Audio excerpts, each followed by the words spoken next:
আজ আমরা সকালে আলো থেকে মেচুকার দিকে রওনা হচ্ছি।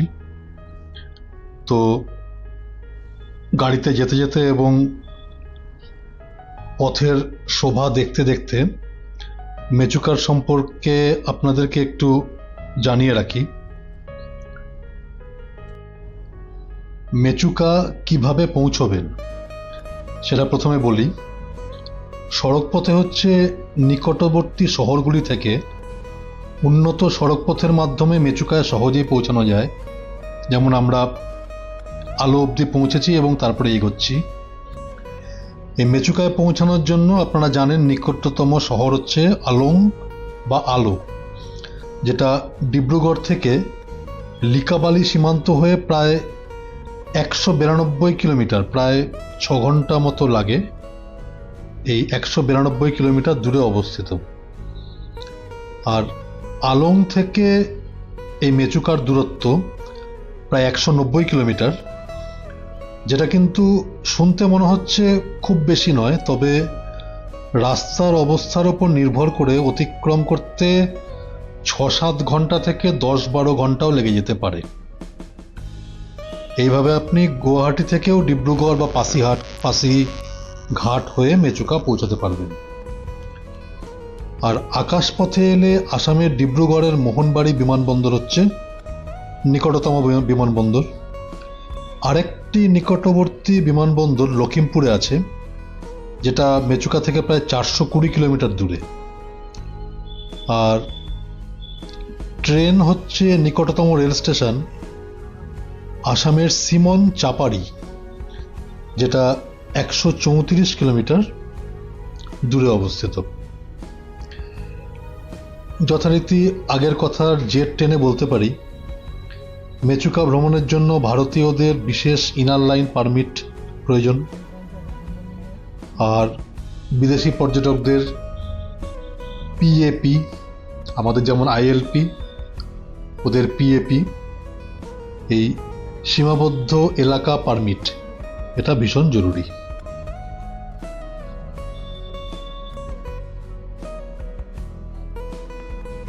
আরও কয়েকটা গুরুত্বপূর্ণ তথ্য আপনাদেরকে এই ফাঁকে দিয়ে রাখি। সেটা হচ্ছে শহরে মাত্র একটি পেট্রোল পাম্প ও একটি এটিএম আছে, স্টেট ব্যাংক অফ ইন্ডিয়ার এটিএম। তাই সঙ্গে কিন্তু পর্যাপ্ত নগদ টাকা রাখবেন, কারণ বিএসএনএল ছাড়া অন্য কোনো নেটওয়ার্ক পাওয়া যায় না এবং সেটাও খুব অপ্রতুল, মাঝে মাঝেই থাকে মাঝে মাঝে থাকে না, যে কারণে নগদ টাকার লেনদেনই এখানে কিন্তু মূল। সেই হিসাবে আপনার কাছে পর্যাপ্ত নগদ টাকা রাখবেন। স্কুটার বা বাইক ভাড়ার ব্যবস্থা এখানে আছে, আপনি ইচ্ছে করলে মেচুকা ভাড়া করা স্কুটার বা বাইকে ঘুরতেই পারেন। আর একদম ইস্টার্ন সাইডে হওয়ার জন্য খুব তাড়াতাড়ি সকাল শুরু হয়। আর এই ভ্রমণকে পুরোপুরি উপভোগ করতে চাইলে দিনের শুরুটা খুব তাড়াতাড়ি করে ফেলবেন, যাতে আপনি অনেকটা সময় বেশি পান ঘোরাঘুরি করার জন্য।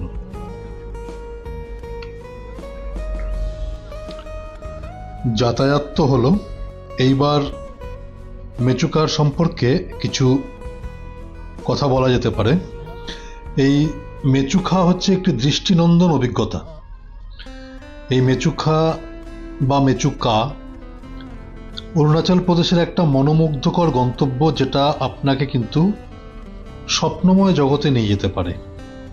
এবং চমৎকার দৃশ্যাবলী এখানে আমরা উপহার পেয়েছিলাম। শ্বাসরুদ্ধকর প্রাকৃতিক দৃশ্য, মনোমুগ্ধকর ভূদৃশ্য, মানে মেচুকা হচ্ছে একটি লুকোনো রত্ন। এটা তাদের জন্য উপযুক্ত যারা মহিমান্বিত প্রাকৃতিক সৌন্দর্যের মাঝে নিজেদেরকে হারিয়ে ফেলতে চান। শহরটি নীল এবং লাল ছাদযুক্ত মনোরম বাড়ি দ্বারাও সজ্জিত। অরুণাচল প্রদেশে গতানুগতিক ধারার বাইরে নতুন কোনো অভিযানের সন্ধানে যারা আছেন, তাদের জন্য কিন্তু উত্তর পূর্ব ভারত ঘুরে দেখার মেচুকা একটি আদর্শ গন্তব্য। এর বিভিন্ন কোণে অনেক মনোরম স্থান ছড়িয়ে আছে। প্রাকৃতিক সৌন্দর্য দেখেও প্রশংসা করে আপনি কখনোই ক্লান্ত হবেন না। মিনি সুইজারল্যান্ড তো একে বলাই হয়। আর বেশ কিছু প্রধান আকর্ষণের মধ্যে দার্জিলিং গ্রাম, হনুমান পয়েন্ট, গুরু নানক তপবন এবং গুরুদ্বারা, নিউ গম্ফা মেচুকা বস্তি, সামথিং ইয়ংচা মঠ যেটা পুরনো গুম্ফা, এগুলিও আছে।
বাড়িতে বাইরে বাইরে পুরি না ম্যাগি? পুরি এই মধু কি বলেছিস? ম্যাগি ম্যাগি চিনাটা বলে দিয়েছো?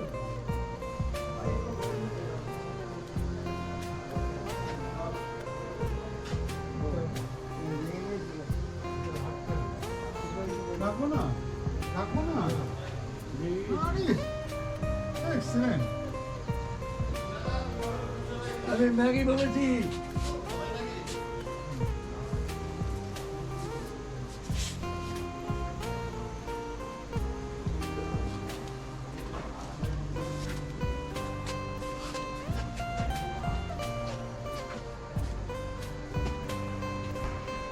এই রুট হচ্ছে আলো, পেনে, তাতো এবং মেচুকা, এই চারটি জায়গা। এই আলো থেকে পেনে, মানে আমরা এখন যেখানে দাঁড়িয়ে আছি, 100 কিলোমিটার। এরপর পেনে থেকে তাতো 35 কিলোমিটার, সবচেয়ে সাংঘাতিক এবং খারাপ রাস্তা। তাতো থেকে মেচুকা 47 কিলোমিটার, সেটাও মোটামুটি খারাপই বলা চলে। মানে আলো থেকে শুরু করলে প্রায় 70 কিলোমিটারের একটা ভালো হাইওয়ে পাওয়া যায়। তারপর থেকে রাস্তাটি সাংঘাতিক বন্ধুর, খাড়া, দুর্গম এবং পুরো যাত্রাপথেই রাস্তাটি নদীর সমান্তরালে চলে। আপনি একদিকে ঘন পাইন বন, অন্যদিকে নদীকে ঘিরে থাকা গভীর গিরিখাত এবং উঁচু স্থানের মনোরম দৃশ্য উপভোগ করতে পারবেন যদি এই ভয়ানক বন্ধুর রাস্তাকে আপনি আপন করে নিতে পারেন। আলো থেকেই তেল ভরে নিয়ে, নগদ টাকা নিয়ে, চিপস এবং বিস্কুটের হালকা প্যাকেট নিয়ে তারপরে রওনা হবেন। এখানে উল্লেখযোগ্য যে প্রতিদিন নির্দিষ্ট সময়ের জন্য নির্মাণ কার্যের কারণে পেনের কাছে রাস্তা বন্ধ থাকা একটা সাধারণ ঘটনা। আপনার দেরি হয়ে গেলে কিন্তু পেনেতে একটা খুব সাধারণ হোমস্টে, মূলত কারো বাড়ির একটি সাধারণ ঘর এবং কয়েকটি ছোট দোকান আছে, এখানেই খেয়ে নিতে হবে। এবং কোনো নির্ভরযোগ্য রেস্টুরেন্ট বা খোলা ধাবাও নেই। এই জায়গার পর থেকে কিন্তু খাবারের বিকল্প দ্রুত কমে যায়। আর পেনে থেকে টাটো পর্যন্ত 35 কিলোমিটার রাস্তা খুবই একড়ো এবং সাংঘাতিক খারাপ। আমরা সকালের দিকে রওনা দিয়ে 11টার মধ্যে পেনে পেরিয়ে গেছিলাম, যে কারণে আমাদেরকে রাস্তায় আটকাতে হয়নি। এটা আপনারাও অবশ্যই করবেন দেরি করে যদি আলো থেকে বেরোন তাহলে কিন্তু আপনাদেরকে এই পেনে বা তাতোতে থেকে যেতে হবে, যেটা মোটেই সুখকর অভিজ্ঞতা একেবারেই হবে না। আর এই তাতো থেকে মেচুকা পর্যন্ত শেষ 47 কিলোমিটার এই রাস্তাও বেশ ভাঙা, বিপজ্জনক, কিছু অংশ আবার মসৃণ।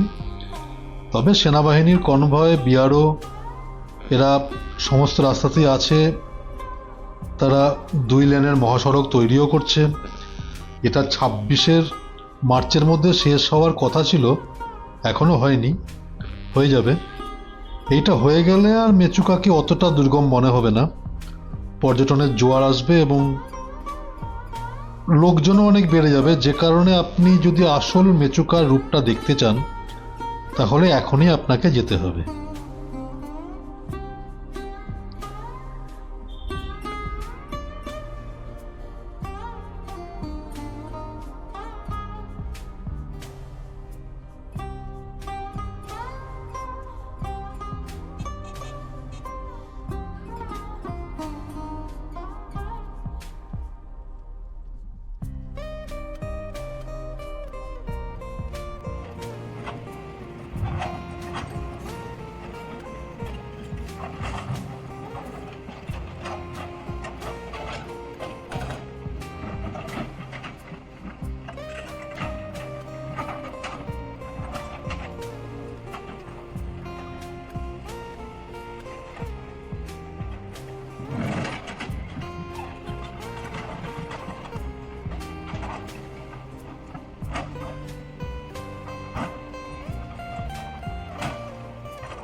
মেচুকা যাওয়ার পথে অবস্থিত এই সিকো দিদো জলপ্রপাত একটা অসাধারণ জলপ্রপাত।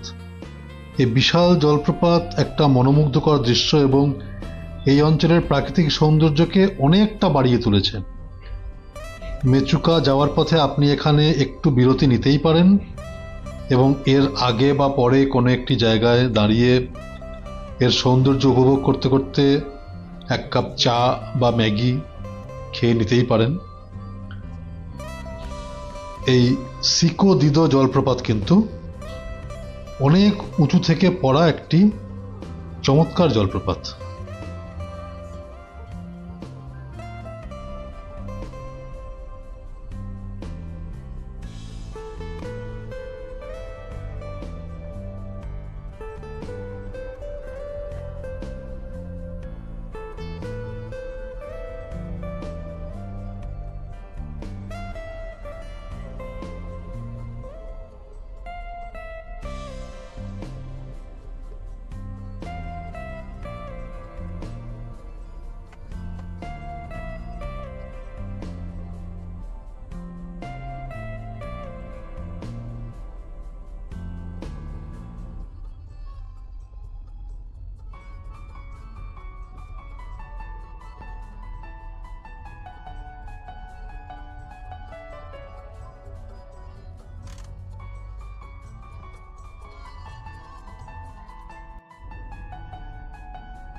এখন আমরা আস্তে আস্তে মেচুকার দিকে এগিয়ে যাচ্ছি এবং এই মেচুকার স্থানীয় সংস্কৃতি এবং জীবনধারা উপভোগ করার জন্য অন্যতম সেরা উপায় হচ্ছে হোমস্টেতে থাকা। মেচুকায় বেশ কিছু ভালো হোমস্টে বা হোটেল পাওয়া যায়। এগুলি স্থানীয়দের সাথে থাকার এবং তাদের রীতিনীতি বোঝার এবং তাদের আন্তরিক আতিথেয়তা উপভোগ করার জন্য খুব ভালো একটা সুযোগ করে দেওয়া হয়। ঘরগুলি সাদামাটা হলেও আরামদায়ক, খাওয়ার বেশিরভাগই অর্গানিক এবং লোকাল। মেচুকায় হোমস্টেতে থেকে স্থানীয় সংস্কৃতিতে নিজেকে নিমজ্জিত করে নতুন বন্ধু তৈরি করার জন্য কিন্তু একটা চমৎকার সুযোগ পাওয়া যায়। আমরাও একটি হোমস্টেতে ছিলাম এবং তাদের ব্যবহার, আতিথেয়তা সবটাই কিন্তু খুবই মনোমুগ্ধকর বলা চলে। মেচুকা শহরের মধ্যে ঢুকছি, এরপরে আমরা চৌমাথা বা বাজার এরিয়াতে বুদ্ধ কিচেন নামে একটি রেস্টুরেন্টে লাঞ্চ করে তারপরে হোমস্টেতে ঢুকবো।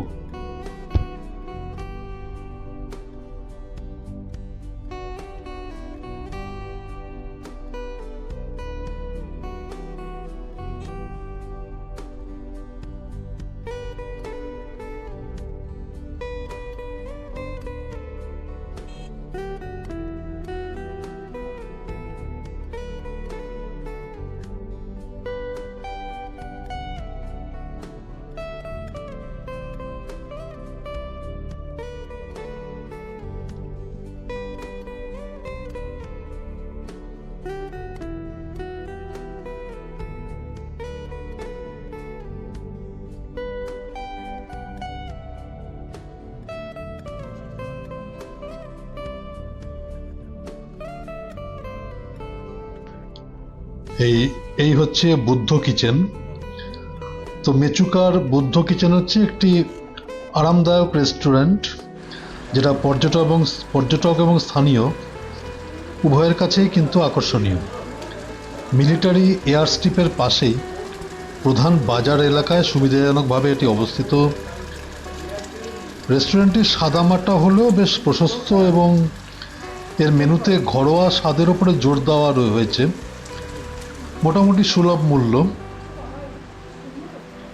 এর সুনাম শুনে আমরা এখানে এসেছিলাম, যেমন চিকেন থুকপা নাকি অসাধারণ, সঠিক পরিমাণে মশলা এবং ঝাল দেওয়া হয়, পর্ক ফ্রাইড রাইস ভালো,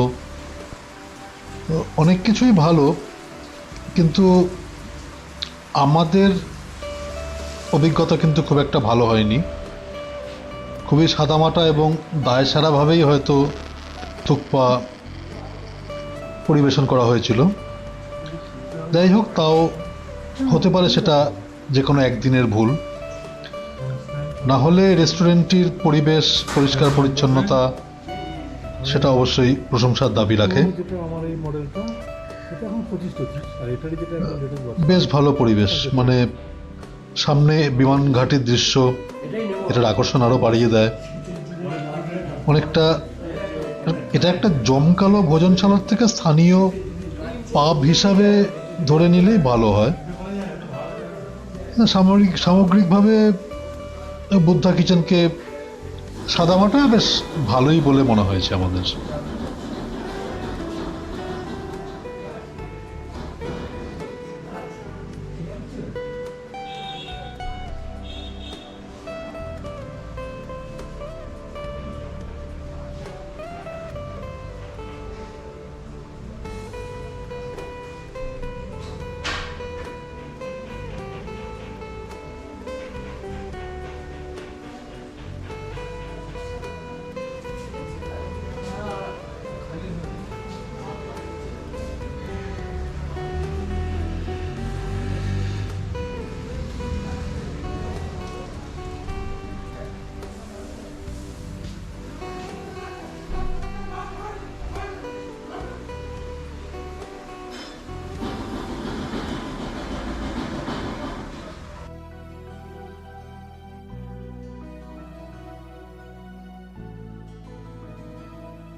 মেচু কার সাইট সিইংয়ে বেরিয়েছি আজ 7th মে 2026 বৃহস্পতিবার।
আজকে আমরা সাইট সিইংয়ের জন্য বেরিয়েছি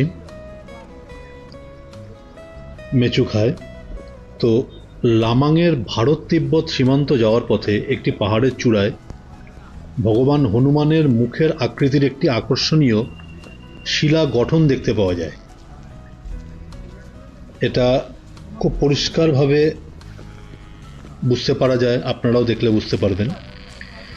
এই ভিউ পয়েন্ট থেকে চারপাশের পাহাড় এবং উপত্যকার মনোরম দৃশ্য দেখতে পাওয়া যায় এবং চমৎকার প্রাকৃতিক সৌন্দর্য উপভোগ করার জন্য একটি জনপ্রিয় স্থান হচ্ছে এই হনুমান শিলা।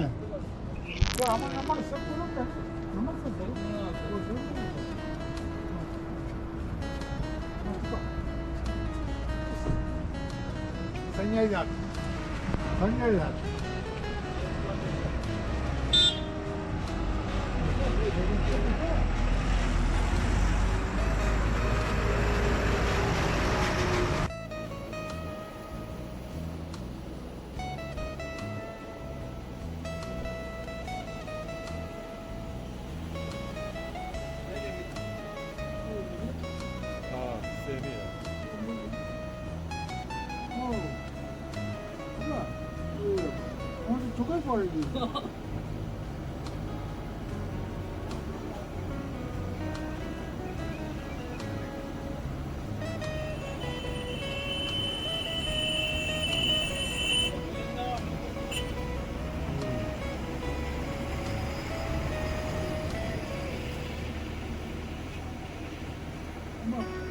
আরে ওই ছবিটা দিয়েছেন? হ্যাঁ এদিকে আয়। ওই যে তো পাথর দেয়া তোরা জুম কর মুভ মুভ করে তোল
তো এখানে ফুড আছে, আমরা তো এখানেই আজকে লাঞ্চ করে নিলাম, আমরা এখানেই লাঞ্চ করে নিই। আমি তো হালুয়া খাবো, হালুয়াটা খুব ভালো লাগে আমার।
वाहिगुरु जी खालसा वाहिगुरु जी की फतेह।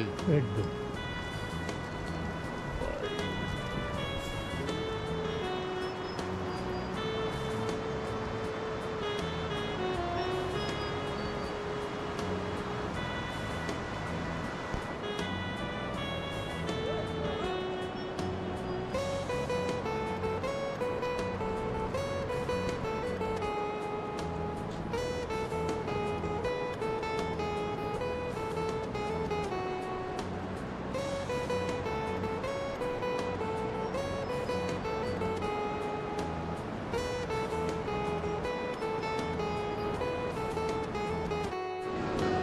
এই যে গুরুদ্বারা তপস্থান যেটা আপনাদের দেখাচ্ছি, এই গুরুদ্বারাটি একটি পাহাড়ের চূড়ায় অবস্থিত এবং গুরুত্বপূর্ণ ধর্মীয় স্থান। পুরোটাই ভারতীয় সেনাবাহিনী দ্বারা পরিচালিত। 1980 সালের ভারতীয় সেনাবাহিনীর শিখ সৈন্যরা এই গুরুদ্বারাটি প্রতিষ্ঠা করেন। সমস্ত দর্শনার্থীদেরকে যেমন বিভিন্ন গুরুদ্বারায় দুপুরের খাবার বিনামূল্যে দেওয়া হয়, এখানেও তাই। এবং কথিত আছে যে গুরু নানকজি তিব্বত যাত্রার সময় এখানে থেমে ধ্যান করেছিলেন। এবং এর কাছেই রয়েছে তপস্থান, যেখানে তার শরীরের ছাপ দেখতে পাওয়া যায়। দর্শনার্থীরা তপস্থানের কাছের নদীতে সৌভাগ্য পাথর খুঁজে তাদের ভাগ্য পরীক্ষাও করতে পারেন। সাদা পাথর খুঁজে পেলে তারা সৌভাগ্যবান। যদিও স্থানীয়রা বিশ্বাস করেন যে এই ছাপটি বৌদ্ধ গুরু পদ্মসম্ভবের ছিল, তাও এই গুরুদ্বারাটি মেচুকায় ভারতীয় সেনাবাহিনীর মহান আতিথেয়তার প্রতীক হিসাবে রয়ে গেছে। ঠিক এর পেছনেই একটি কনফ্লুয়েন্স আছে, সঙ্গম দুটি নদীর, সেটাও আপনাদেরকে দেখাবো। প্রাকৃতিক সৌন্দর্য এবং পরিবেশ দুই মিলিয়ে কিন্তু এই গুরুদ্বারা একটি খুবই ভালো এবং পবিত্র স্থান হিসাবে এখানে রয়ে গেছে।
এই তো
तो आज से लगभग 5 से 10 साल पहले 15 16 17 तो जब यहाँ आए थे तो यहाँ पे जो नेपाल ट्राइब है जिन लोगों जो बुजुर्ग बताते हैं तो कहते हैं हमें तिब्बत से पुराने से यहाँ आए थे। तो आज का जो हिमाचल का मैप है इसमें पुराने से 3 बार पाकिस्तान। तो जब यहाँ आए थे कुछ दिन यहाँ रुके थे जहाँ के लोकल बुजुर्ग अभी हमने देखा होगा या जाएंगे ब्रिज के पास जो है तपस्थली है, ठीक है। पहले वहाँ गुरुद्वारा साहब था 2021 तक, बाद में गोम्पा बना दिया। तो जब वहाँ गुरु जी अपने साथ के साथ बैठ कर मेडिटेशन में साधना में ली गलती में ली थे, कुछ जानवरों ने जब उन पर अटैक किया, सृष्टि में रक्षा करती है प्रहलाद जी की वेद जी की। तो वैसे ही कहते जो पत्थर है मोम की तरह बन के उसके कवर कर लिया, उन्होंने बॉडीज भी जो प्रिंट है आज या बातें से सर भी पूरा गोल पगड़ी सर बना बनाया उस पत्थर में। तो उस समय गुरु जी की समय घटना हुई थी, यहाँ कई दिन रहे थे इसके बाद प्यार करते थे और यहाँ से पास ही घाट और दौर जी ने जो है अपना मजूदा के पास कहाँ भी गुफा है उसमें भी बताते हैं गुरु जी का पढ़ी तो उसमें वहाँ तपस्या कर से मिले थे और यहाँ से इनके पास एक घाट द्वारा जाएगा गुरुद्वारा बिल्कुल हाँ वो तीसरी दासी में है। जैसे वहाँ पत्थर साहब में गुरु जी की बॉडी प्रिंट रहता है ना, अकेली उनकी प्रिंट है, यहाँ उनके साथियों की प्रिंट है, 2 साथी चाहिए 200 मिल रहे हैं। अब जाओ जाओ देख लेना, जाओगे यहाँ ब्रिज के पास। और दूसरा गुरु जी जब यहाँ आए थे पहले इधर कोई रोड पर था नहीं समय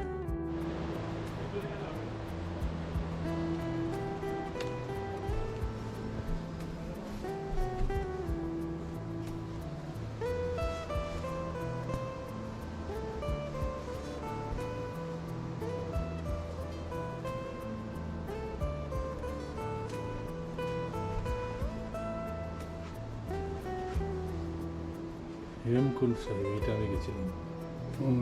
এটা কি কষ্ট, 15,000 ফিট হাইটে বদ্রীনাথ যেতে পারে, বদ্রীনাথ গোবিন্দনাথ ওখানে তো ওই ভ্যালি অফ ফ্লাওয়ার্স একদম ওয়াইসেট দুটোই গেছিলাম।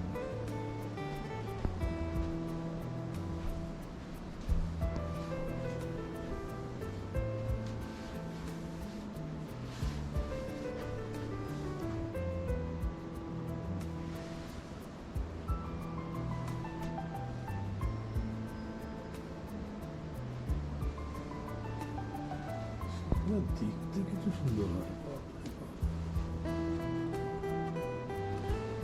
গুরু গোবিন্দ সিংকেও না সকলে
না ঘাটের দিকে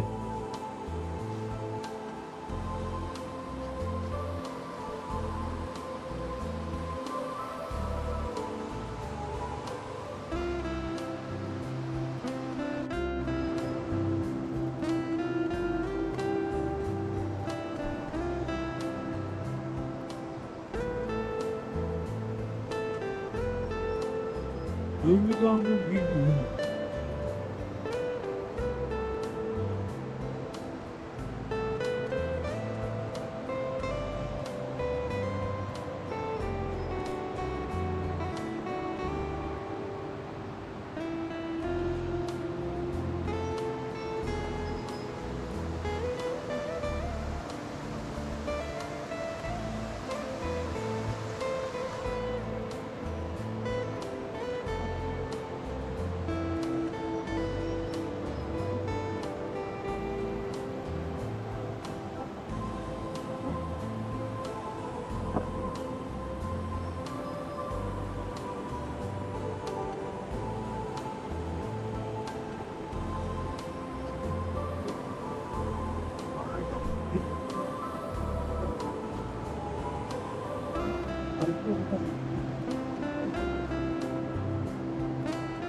এখন আমরা মেচুকা উপত্যকার অন্যতম প্রধান আকর্ষণ সামতেন ইয়ংচা বিহার।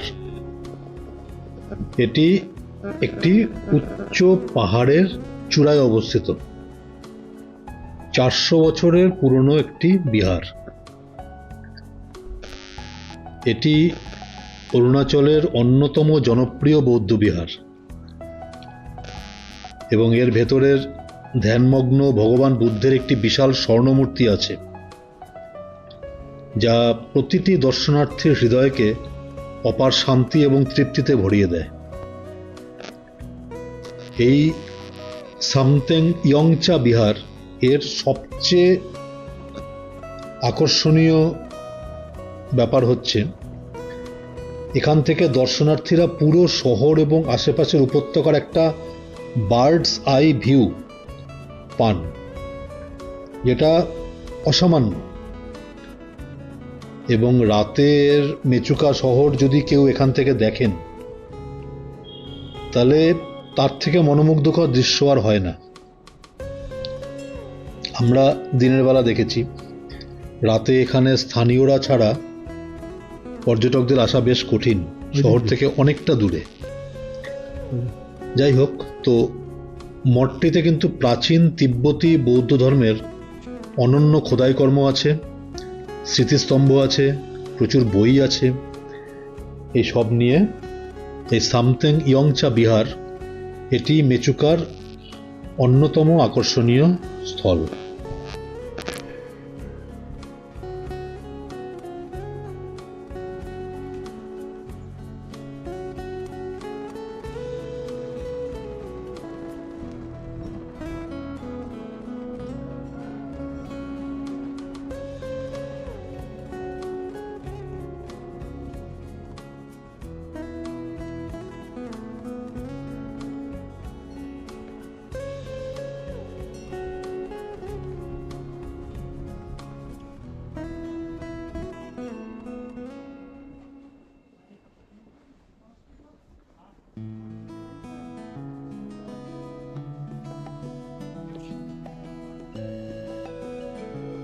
ভারী বললো।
এই যে এটা দিয়ে ঢুকতে হবে, তালা মারা,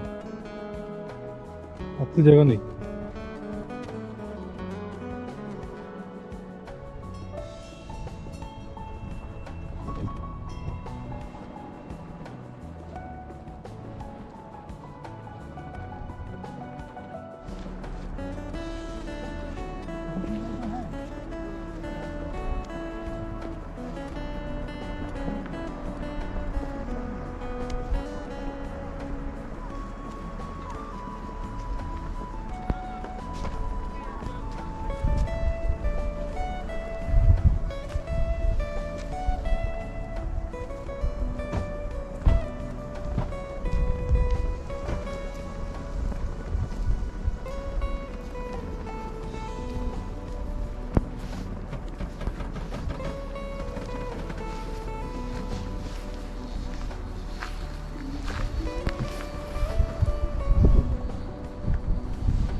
এখন আমরা যাচ্ছি এই সামথিং ইয়ংচা বিহার থেকে দার্জিলিং গ্রাম। এই দার্জিলিং গ্রাম কিন্তু আমাদের দার্জিলিং নয়, এটা দার্জিলিং। তো সেখানে পৌঁছে এটা সম্পর্কে বাকিটুকু বলবো। তার আগে মেচুকার সম্পর্কে কয়েকটা জরুরি তথ্য জানিয়ে রাখি। এখানে কিছু উৎসব হয় বেশ, যেমন আপনি যদি ফেব্রুয়ারিতে মেচুকা উপত্যকায় ছুটি কাটানোর পরিকল্পনা করেন তাহলে লোসার উৎসবটি কিন্তু মিস করবেন না। এটি নববর্ষকে স্বাগত জানানোর একটি উৎসব, যেটা 15 দিন ধরে চলে। আর অরুণাচল প্রদেশের আরেকটি প্রধান উৎসব হচ্ছে মোপিন উৎসব। মঙ্গল বা সমৃদ্ধির জন্য এটা মার্চ বা এপ্রিলে 5 দিন ব্যাপী একটি উৎসব হয়। গালো আদি উপজাতি দ্বারা এই মোপিন উৎসব উদযাপিত হয়। ফলে এই দুটি সময় এলে আপনি কিন্তু অবশ্যই এই দুটির কোনো একটিকেও মিস করবেন না। মেচুকার আবহাওয়া হচ্ছে অক্টোবর থেকে মার্চ মাস অবধি মেচুকা ভ্রমণের সেরা সময়। সারা বছর ধরেই পর্যটকরা মনোরম স্থানগুলিতে ভিড় জমান, কিন্তু বর্ষাকালে উপত্যকাটি মনোমুগ্ধকর হয়ে ওঠে বটে, কিন্তু যাতায়াত ভীষণই কষ্টসাধ্য হয়ে যায়। পুরো এরিয়া সবুজ হয়ে যায়, দৃষ্টির পক্ষে দর্শনের পক্ষে খুবই আদর্শ, কিন্তু যাতায়াত খুব বিপজ্জনক। এবার আপনি যদি স্থানীয়দের প্রাণবন্ত সংস্কৃতি প্রত্যক্ষ করতে চান তাহলে মার্চ বা এপ্রিল মাসে আপনার ভ্রমণের পরিকল্পনা করতে পারেন, যখন মপিন উৎসব হয়। আবার শীতকালে লোসার উৎসব যেমন বলেছি, সেটিও দারুণ। এখন ভ্রমণের সেরা সময় হচ্ছে, মানে বর্ষা হচ্ছে জুন থেকে শুরু হয়ে সেপ্টেম্বর বা অক্টোবর অবধি চলে। তাপমাত্রা 20-র ঘরে থাকলেও কিন্তু বর্ষাকালে মেচুকা উপত্যকা ভ্রমণ করা সমীচীন নয়। ঝোড়ো হাওয়া, ভারী মাঝারি বৃষ্টিপাত এবং তার সঙ্গে রাস্তাঘাটের অবর্ণনীয় দুর্দশা, সেই অনুযায়ী এই সময়টা এখানে আসা উচিত নয়। শীতকালই সেরা সময়। বর্ষা পরবর্তী মাস অক্টোবর, নভেম্বর, ইভেন মার্চ অবধি মেচুকার জন্য সেরা ঋতু। ঠান্ডা হয় বটে, স্নোফলও হয়, তাও শীতকালে মনোমুগ্ধকর তুষারাবৃত চূড়া এবং তুষারপাত উপভোগ করার জন্য এখানে আসা যেতেই পারে।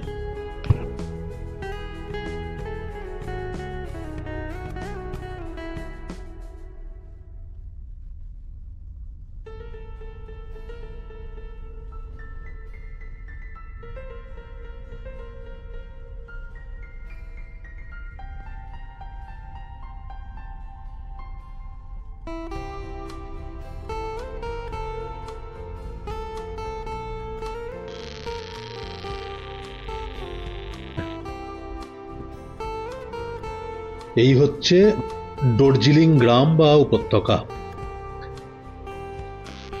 এই গ্রামটি থেকে মেচুকার মনোমুগ্ধকর সৌন্দর্যের একটা অতুলনীয় দৃশ্য দেখতে পাওয়া যায়।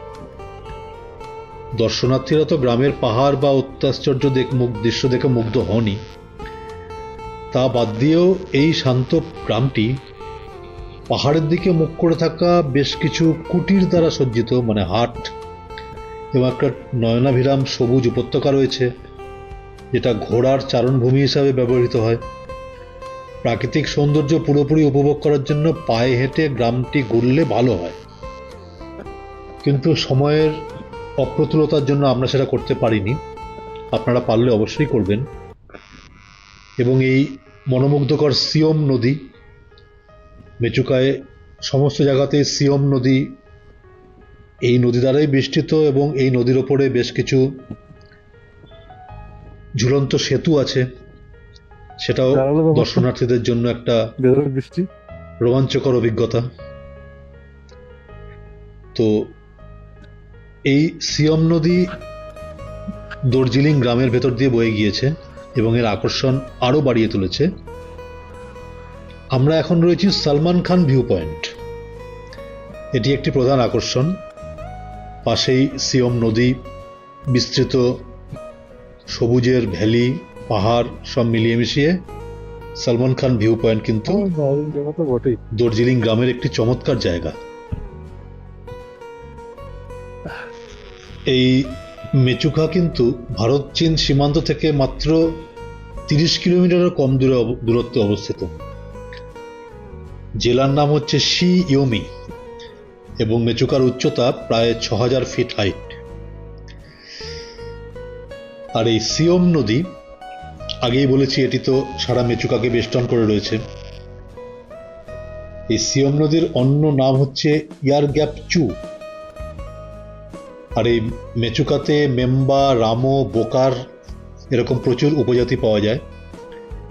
এদের কাঠের বাড়ি, প্রার্থনা পতাকা, এরা সবাই বৌদ্ধ ধর্মাবলম্বী। এইসব মিলিয়ে মিশিয়ে মেচুকা একটি অনন্য সাধারণ জায়গা।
যে ধসটি আপনারা দেখলেন সেটি পেরিয়ে এই যে ছবিটি দেখছেন, আমরা খুবই কপাল জোড়ে বেঁচে গেছি, কারণ এই যে রাস্তা সামনে পাথর পড়ে ব্লক হয়ে আছে, এটি আমাদের গাড়ি থেকে হয়তো 50 ফিট দূরত্বে এই ল্যান্ডস্লাইডটা আমাদের চোখের সামনে হয়েছে। মানে 30 সেকেন্ডের গ্যাপে আমাদের গাড়ির ওপরে এই পাথর পড়তো, যা আপনারা সামনে দেখতে পাচ্ছেন, এবং হয়তো মৃত্যু হতেই পারত।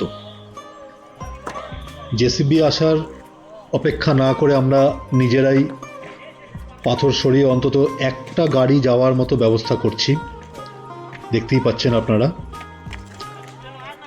আর সত্যি কথা বলতে কি, মৃত্যুকে এত সামনে থেকে প্রত্যক্ষ বোধহয় আগে করিনি। এখনও যে কোনো সময় আবার ল্যান্ডস্লাইড হতেই পারে। কয়েকজন ওপর দিকে তাকিয়ে আছে, বাকিরা পাথর সরাচ্ছে। মানে অরুণাচল, অফবিট অরুণাচলের একদম 16 কলা পূর্ণ হলো আমাদের এই মেচুকা থেকে আবার আলোর দিকে ফেরত যাওয়ার সময়। এরকম অভিজ্ঞতা সত্যি আমাদের কারো জীবনেই হয়নি। মানে অ্যাডভেঞ্চারের একদম চূড়ান্ত পর্যায়ে করে আমরা এই অফবিট অরুণাচল ভ্রমণ শেষ করছি।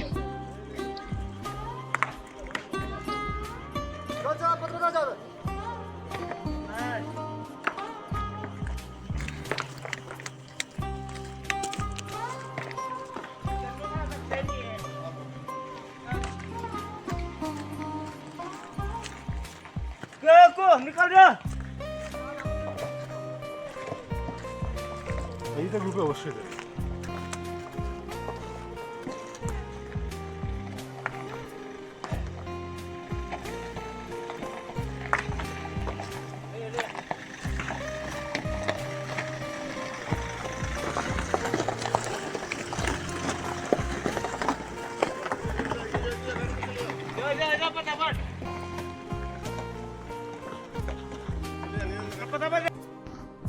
অফবিট অরুণাচলের পাহাড়ি অংশটি শেষ হলো। এর পরের পর্বে মাজুলি দ্বীপ ভ্রমণ করে